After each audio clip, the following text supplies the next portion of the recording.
আচ্ছা, কখনো কি এমন মনে হয় যে এই দুঃখভরা পৃথিবী ছেড়ে যদি এক জাদুর জগতে পালিয়ে যাওয়া যেত? ডব্লিউবি ইয়েটসের বিখ্যাত কবিতা দ্য স্টোলেন চাইল্ড কিন্তু ঠিক এই প্রলোভনের কথাই বলে। এটা আসলে শুধু একটা কবিতা নয়, এটা যেন একটা জাদুকরী আমন্ত্রণ, বাস্তবতা থেকে পালানোর এক চিরন্তন আকাঙ্ক্ষা। কারণ পৃথিবী যতটা কান্নায় ভরা ততটা তুমি বুঝতে পারবে না। এই একটা লাইন, এটাই যেন পুরো কবিতার হৃৎপিণ্ড। এই সুরটায় আমাদের এক অন্য জগতে পালিয়ে যাওয়ার জন্য বারবার ডাকতে থাকে। তো কবিতার মূল ভিত্তিটাই হল দুঃখ কষ্টে ভরাই পৃথিবী ছেড়ে এক জাদুর জগতে চলে যাওয়ার প্রস্তাব। চলুন এই জাদুকরী প্রস্তাবের একেবারে গভীরে যাওয়া যাক।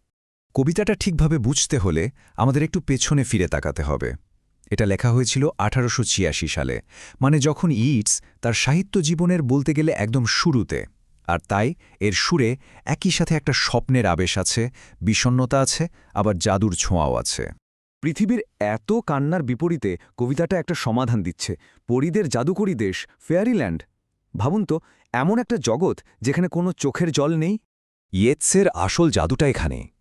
তিনি কিন্তু বাস্তব আইরিশ জায়গার নাম ব্যবহার করে এক মায়াবী জগৎ তৈরি করেছেন।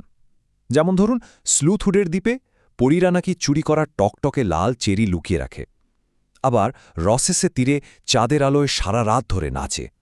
আর গ্লেনক্যারের ঝর্ণার পাশে ট্রাউট মাছের কানে অস্থির সব স্বপ্ন ফিসফিস করে বলে। কি অসাধারণ কল্পনা, তাই না? এসো হে মানব শিশু, জল আর বন্যতার জগতে এক পরীর হাত ধরে। এই ডাকটাই হলো পরীদের সেই অমোঘ আমন্ত্রণ। এই লাইনগুলো বারবার ফিরে আসে, সব কিছু পেছনে ফেলে চলে যাওয়ার জন্য আহ্বান জানায়। ফেয়ারিল্যান্ড কিন্তু শুধু একটা জায়গা নয়, এটা একটা ধারণা। এটা মানুষের সব কষ্ট থেকে পালানোর চূড়ান্ত প্রতীক। এমন এক জগৎ যেখানে কোনো দুঃখ নেই, মৃত্যু নেই, এক কথায় এক নিখুঁত আশ্রয়। কিন্তু পরীরা শিশুটিকে ঠিক কোন জগৎ ছেড়ে আসতে বলছে? চলুন সেই ফেলা পৃথিবীর দিকে একবার চোখ ফেরানো যাক। পরীদের চোখে আমাদের এই পৃথিবীটা শুধু উদ্বেগ আর দুঃখে ভরা। তাদের ভাষায় মানুষ এখানে ঘুমের মধ্যেও শান্তিতে থাকতে পারে না। এখানে দুটো জগতের ছবিটা একদম স্পষ্ট হয়ে যায়। একদিকে পরীদের অন্তহীন নাচ গান, আর অন্যদিকে আমাদের এই চেনা জগৎ। হ্যাঁ, এখানে দুঃখ আছে, কান্না আছে, কিন্তু তার পাশাপাশি একটা কেটলির গান গাওয়ার উষ্ণতা আছে, বা পাহাড়ের ধারে বাছুরের ডাকের মতো সাধারণ শান্তিও আছে। এই উষ্ণতাটা কিন্তু ফেরিল্যান্ডে নেই। আর এখানেই আমরা কবিতার সেই মুহূর্তটাতে পৌঁছে যেখানে সুন্দর স্বপ্নের আড়ালে থাকা কঠিন বাস্তবতাটা সামনে আসে। এই পালিয়ে যাওয়ার আসল মূল্যটা কি? শিশুটি শেষ পর্যন্ত সেই আমন্ত্রণ গ্রহণ করে। কিন্তু খেয়াল করুন, কবি কি বলছেন? আমাদের সাথে সে চলে যাচ্ছে, সেই গম্ভীর চোখের শিশুটি। এই গম্ভীর চোখ বা সলেমাইড শব্দটাতেই যেন লুকিয়ে আছে পুরো সিদ্ধান্তের ভার আর বিষণ্ণতা। সে আর শুনবে না উষ্ণ পাহাড়ের ঢালে বাছুরের ডাক বা চুলার পাশে ফুটন্ত কেটলির সেই গান যা তার বুকে শান্তি এনে দিত। এটাই হলো আসল মূল্য। কি ভীষণ হৃদয় বিদারক, আর কত সহজ ভাষায় বলা। তাহলে শেষ পর্যন্ত শিশুটি কি হারালো? পৃথিবীর কান্না থেকে পালাতে গিয়ে সে জীবনের সেই ছোট ছোট কিন্তু অমূল্য আনন্দগুলো হারিয়ে ফেলল। বাড়ির ওই সাধারণ আরাম আর মানব জীবনের সাথে তার যে গভীর সংযোগ ছিল, সেটাও চিরদিনের জন্য হারিয়ে গেল। তাহলে ইয়েটস আসলে কি বলতে চেয়েছিলেন? এই কবিতাটি যে একটা সাধারণ রূপকথার চেয়েও অনেক বেশি কিছু, চলুন তা জেনে নেওয়া যাক।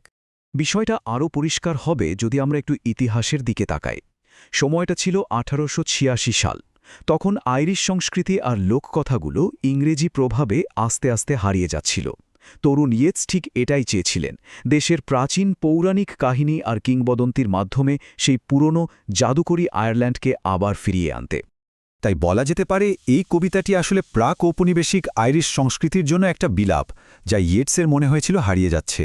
মানব জগৎ আর পরীদের জগতের মধ্যেকার দ্বন্দ্বটা আসলে আধুনিকায়নরত আয়ারল্যান্ড আর তার জাদুকরী লোককাহিনীর অতীতের মধ্যেকার সংগ্রামেরই এক প্রতিচ্ছবি। সব মিলে এই দুটো থিমই কবিতার মূল সংঘাতকে তুলে ধরে। একদিকে বাস্তবতা বনাম কল্পনা, আর অন্যদিকে নিষ্পাপতা এবং হারানোর বেদনা।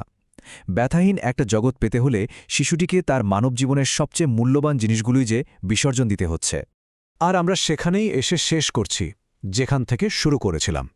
এই চূড়ান্ত দুঃখময় লাইনটা যেন এটাই মনে করিয়ে দেয় যে এমনকি একটা নিখুঁত জগতও মানুষের দুঃখের প্রতিধ্বনি থেকে পুরোপুরি মুক্তি পেতে পারে না। কবিতাটি শেষ পর্যন্ত আমাদের সবার জন্য একটা প্রশ্ন রেখে যায়। যদি সত্যি এমন কোনো নিখুঁত জগতে পালিয়ে যাওয়ার সুযোগ আসত, তাহলে আমাদের এই চেনা পৃথিবীর ঠিক কোন জিনিসটা ছেড়ে যাওয়া সবচেয়ে কঠিন হতো? এই চিরন্তন দ্বিধাটাই আমাদের ভাবায় আসলে ঠিক কি একটা জীবনকে যাপনযোগ্য করে তোলে।